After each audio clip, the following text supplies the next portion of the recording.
Hi, this is Kathleen with Kal-Ven Tag and Title Service located at 7000 Bel Air Road, Baltimore, Maryland. Zip code is 21206. Phone number is 410-668-6000. Website is www.kalventagtitle.com. Hours are Monday through Saturday from 8 a.m. to 7. Sunday is 12:30 to 6. I'm also a licensed tag and title agent here in the I'm a licensed Pennsylvania tag and title agent here in the state of Maryland. Today I want to talk about Maryland forms required for vehicle registration. I'm going to mention the commonly used ones that we use like day to day. The first one I'm going to talk about is VR005. VR005 is application for certificate of title. This is like when you're applying for a new title. Like anytime you come in, you have the title, and we're going to register the vehicle. This is like you applying for a new title. The system will generate a new title at the end of this transaction. This is also used for like out-of-state dealers. Like when they sell a car to a Maryland resident, they're supposed to go to MVA website to download VR005 to plot in the information for the customer. On this form, if there's a lien, the system is going to ask for it, and if there's none, you just check not applicable, or you put none, put the price the person paid you, you calculate 6% of that price, and then put it here for the taxable amount, and then vehicle insurance, mileage, and then sign and print. The customer will sign and print for you. But here in Maryland or here at Kal-Ven Tag and Title, the system generates this generate this form. Once you must have given me all the information. Once I put in the system should populate all the information on this form. So when I give you this form, it's for you to verify the information, make sure your address is correct, the mileage is correct, and yeah, the main thing is your address and then the mileage. Make sure both of them are correct, and then the rest of them should be okay. Yeah, that's all about this. And then the next one is VR129. VR129 is Maryland temporary state inspection waiver. This is like when you come in to get a temp tag. You don't have the Maryland safety inspection, so we give you VR129 to sign. You know, once I take your information, I will put it in the system, and then the system should populate this form. On here is gonna have the expiration date. The system will generate the expiration date and we'll put it here. So that means you have 30 days from that date of registration to get the vehicle inspected. We'll also encourage you to start the inspection process immediately, so that if there's anything that you have to fix on the vehicle, you have enough time, you know, until this due date. If you pass the due date, we have nothing to give you. We cannot extend it. MVA will not extend it. So make sure you start early on this on the inspection. And then the next one I'm going to talk about is Maryland Bill of Sale. Maryland Bill of Sale is VR181. VR181 is required when the title you're presenting to me does not have the price. Maryland Title has got a place for you to put the price. This is like for people who go out of state, or people who buy a car from someone with an out of state title, and the back of the title doesn't have a place for you to put the price. So if you don't have that, you go to MVA or go to Google and Google VR181. If you Google VR181, the system will give you this.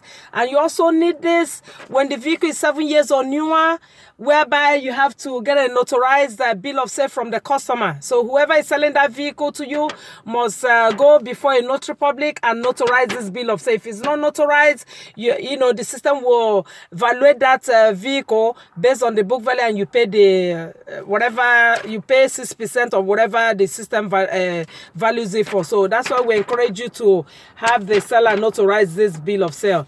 Notarized bill of sale is required when the vehicle is 7 years or newer. So remember that. The next one I'm going to talk about is the gift form, which is VR103. VR103 is the gift form. This is like when a family member is gifting the vehicle to someone. If that person is paying you for the vehicle, it's no longer a gift. The only time you use this form is like when you're giving the vehicle to that person for free and you guys are related. So if you guys are related, we have all the information here for you to find out whether you qualify to give this vehicle to that person. And in order for us to accept it as a gift, you must show me the link. You must show me where the last names, like matches. It's either through your birth certificate, court papers, or whatever. If you cannot provide me with that documentation, it's no longer a gift. It's like you're not able to prove that that person is related to you. So in that sense, you have to put the minimum, which is 0 to 500, not 0. Let's say from $1 to 500 and pay the minimum sales tax. If you're not able to prove the relationship between you and that person, then you have to pay the minimum sales tax. You also use this like from dad gifting a vehicle to his spouse, or mom to dad, or daughter to dad, vice versa. Just that immediate direct family members.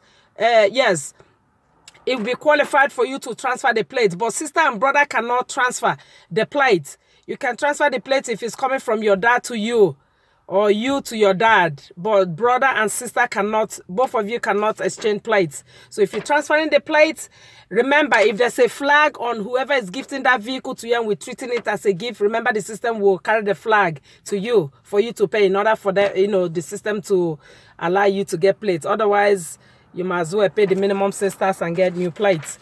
The next one I'm going to talk about is VR299. VR299 is when an uncle is gifting an uncle, or excuse me, aunt is gifting to a family member. When your aunt is gifting it to you, make sure they are 65 years of age.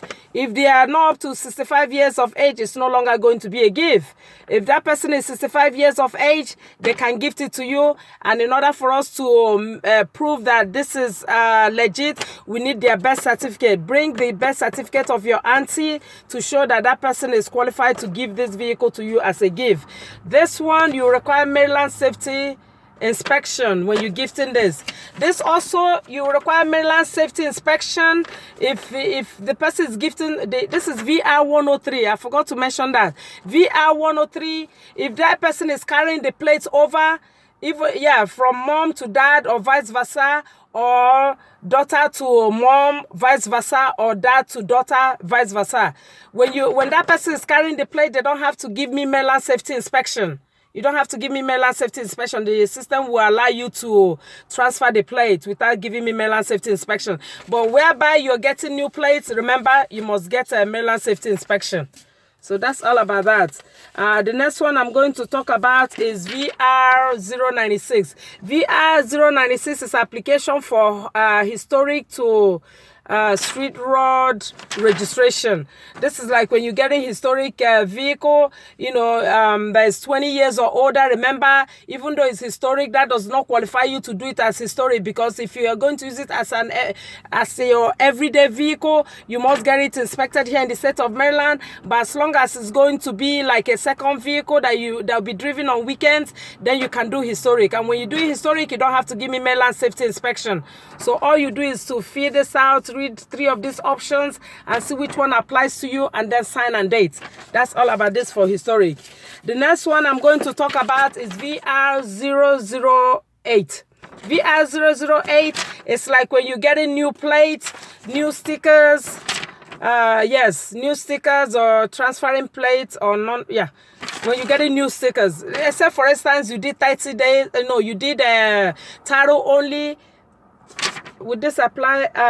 No, this is like when an out of state, you buy a vehicle from an out of state dealer, they give you like a paper plate and they've already submitted your paperwork to motor vehicle. So when you come into me, you bring the VIN number, and then once I give you plate, the system is gonna make you fill out VR008. This is like you getting new plates and then stickers.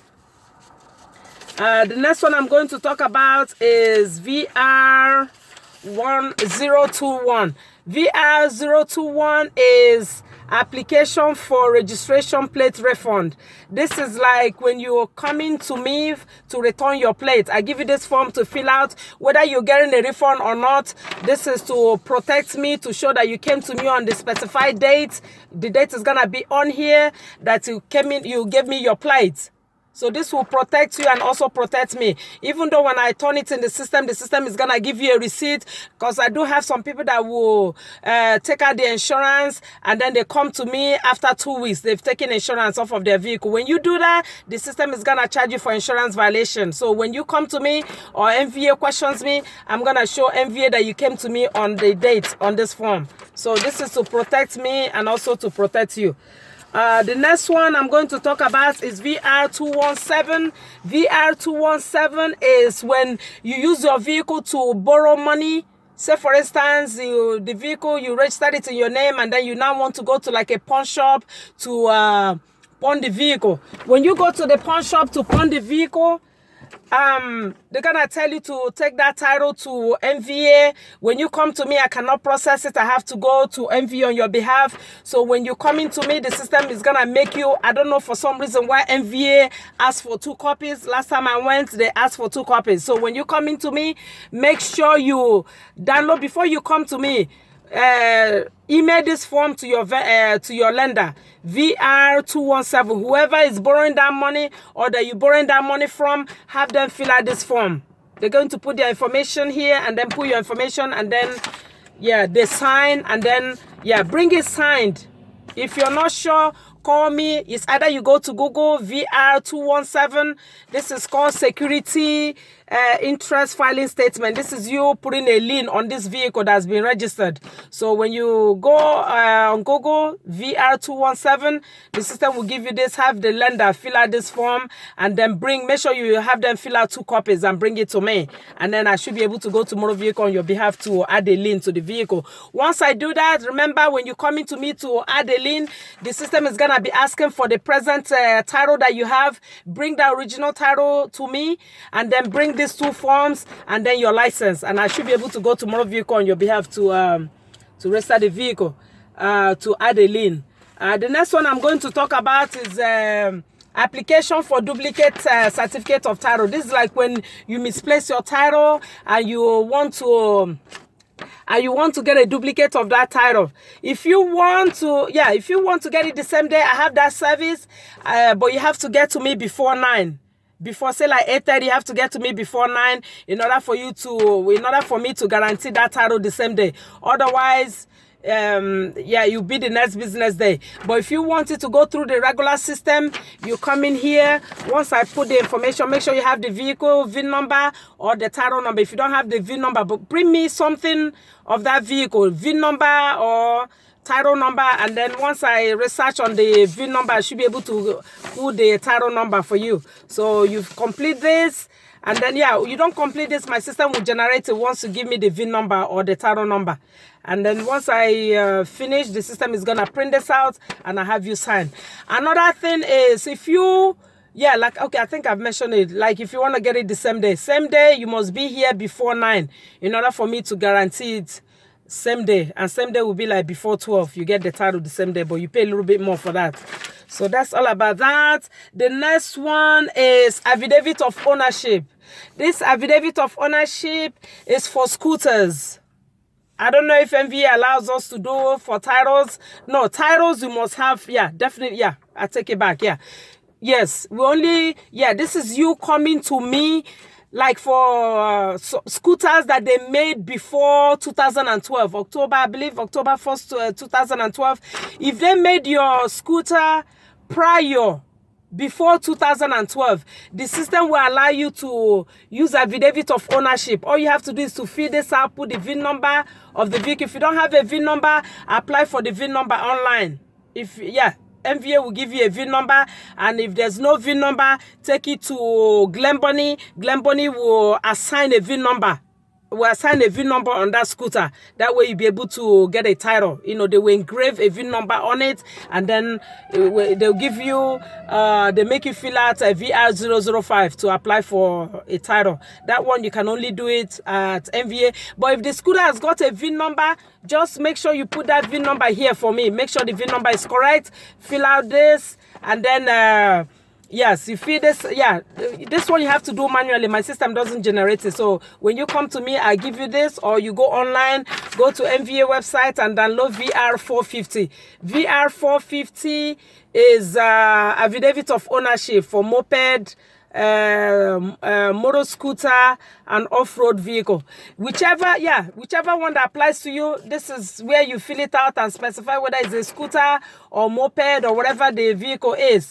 This is for vehicles, mopeds, before 2012. Those ones that were made before 2012, they didn't give titles, but anything after 2012, you must have a title. If there's no title, have whoever owned that scooter to give you, go to the motor vehicle or go to MVA to apply for a duplicate title. Come to me to apply for a duplicate title. Some people will buy them and they don't even get to register them. They just keep it in the house and then later they now want to register the vehicle. If you purchase it, they're going to give you what is called certificate of origin. You have to go look for that certificate of origin. When you buy anything brand new, they give you what's called certificate of origin. When you have it, you sign the back of it and give it to whoever is buying that scooter or moped or whatever from you. But yeah, if the dealer or whoever you purchase that moped didn't give it to you, go back to them and say, look, I want to register my scooter or I want to sell my scooter. I need that. I need the proof of ownership. So when they give you that scooter, yes, it's gonna be in the company's name. Remember, you haven't transferred it over. So when they give it to you, then you have to register, transfer that scooter to your name first, because when you bought it, your name hasn't been transferred. It will show the company name, and then on the back, you're supposed to fill in your information and put that scooter in your name before selling to this person. So if that's the case, yes, fill it out, fill out the certificate of origin, fill out the back of it, make sure the seller sign on the front. Sometimes they sign on the front or sometimes they sign on the back, depending on what state the scooter is from. So sign, put that scooter in your name, and then you're free to, once you get the title, it's gonna, when you receive your own title, it's gonna be a Maryland title. So once you receive it in the mail, that's when you turn the back of it, sign where it says seller's signature, and then sell it to whoever is buying that scooter from you. The next one I'm going to talk about is VR337. VR337 is application for decal. This is like when you have you're registering a scooter, you want to get the decal, the little sticker that goes on the back of it, you have to fill this out. The system doesn't generate it, so when you come to me, I'm going to have you fill this out. You sign, dates, tell me what type of scooter it is, whether it's a moped or a motor scooter, whatever it is, sign and print. This will give you a sticker, a decal that you put on the back of your moped. The next one, I don't have the form here, is VR470. I'm sure it's a VR470. 470 is power of attorney, restricted power of attorney. That's like when you come into me and it's a transaction I cannot process. So what I would do is give you that power of attorney for you to give me permission to go to motor vehicle on your behalf. Without that power of attorney, I can't do anything for you. So you must come into my office and I give it to you, or you download it. It's called a VR470. I'm not really sure, but I think that's what the form is, the form number. Google it, make sure it says restricted power of attorney. If it says power of attorney, fill it out. And then when you come here, I'll give you my company name and address for you to put that you're giving me permission to go on your behalf. So that's all about all the forms, that not all, but these are the major ones that we normally use. If I didn't mention anything in your case, please call me and I will be able to forward whatever form. These are the main ones that we use like on a day-to-day basis. So if I didn't mention your situation, call me and then I should be able to forward whatever information you might need. So this will end this video. Thank you for watching. And thank you for your time. I like when you have time to listen to all I have to say. Some people will tell me, I don't understand. If you don't understand me, better hit your head on the way. You have to understand me because I speak English. Anyway, thank you. Have a nice day. God bless you.